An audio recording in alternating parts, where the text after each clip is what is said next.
Let me welcome you on behalf of IETA and Alstom and CEPS to this post-Cancun evening debate. Judging from the audience, climate change is still very much on the top of the agenda of the EU, or at least here the Brussels stakeholder community.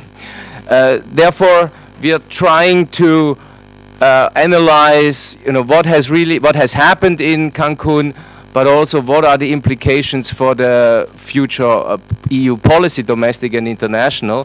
And there's a number of items which are very high on the political agenda, which are debated very controversially, and we hope in this group today we can get a bit deeper into this.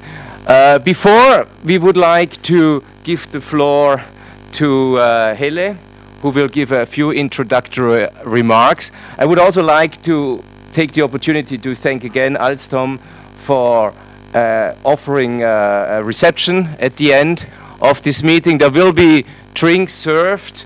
The rooms are a little bit crowded, as you see, so we'll have to improvise somewhat. So the reception will be everywhere. It will be down, and it will be in the corridors, and the waiters will try to find their way through the happy recipients. So those who are closer there probably are a little bit more happier and faster in this. So with this, I just give the floor to Helle for her introduction.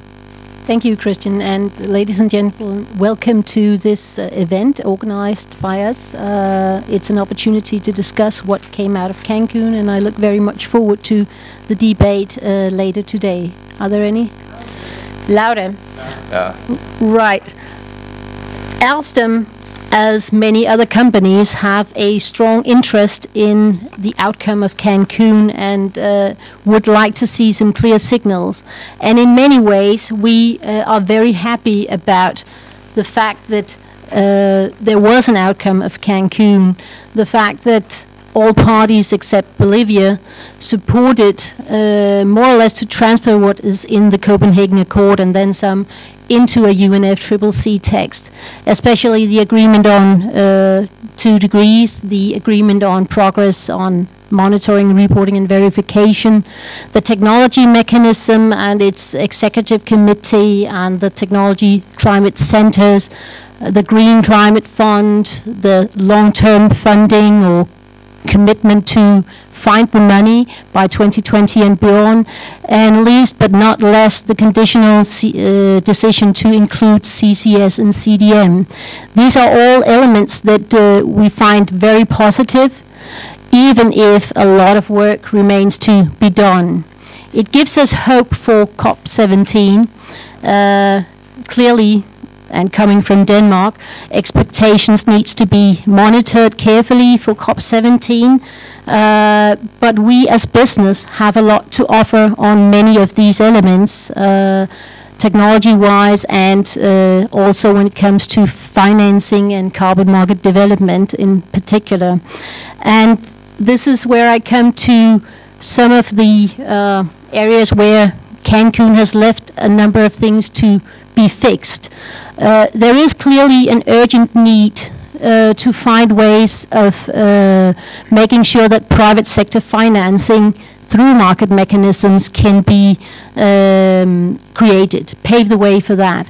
The absence of market mechanism and business involvement in the Cancun Agreement is a disappointment. We know, and I'm referring to some IEA figures, just to meet the need for power demand towards 2050, there's a need for $270 trillion. And if we want to invest in a 450 ppm scenario, then an extra $46 trillion are needed. Clearly, most of these monies need to come from the private sector, and it is therefore clear that 2011 and COP17 needs to be used to strengthen the trust in the carbon market beyond 2012 and pave the way for an upscaled and more effective offset mechanism. Coming back to the Cancun Agreement, clearly the 21 February submission deadline we will use together with members of IETA to submit how we perceive carbon markets and especially also CCS and CDM. And we urge that the EU, since EU holds a strong position in CCS and has a strong expertise, that the services of the Commission and Member States pool their expertise together to make a submission that ensures that the decision at COP17 will actually ensure inclusion of CCS and CDM.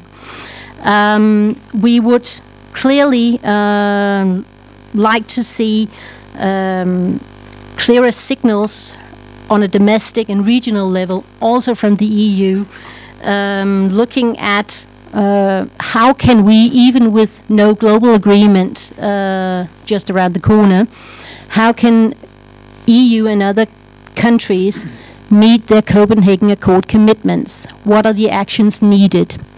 A clear signal from the meeting on 4 February, the Council meeting, would be a clear opportunity to send such a signal, and we hope for that.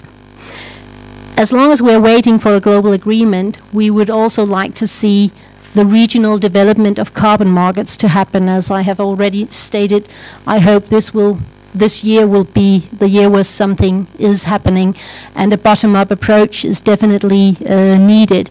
But a multilateral mechanism like the CDM or other offset mechanisms that can tie together the regional markets is needed in a reformed shape, so to speak.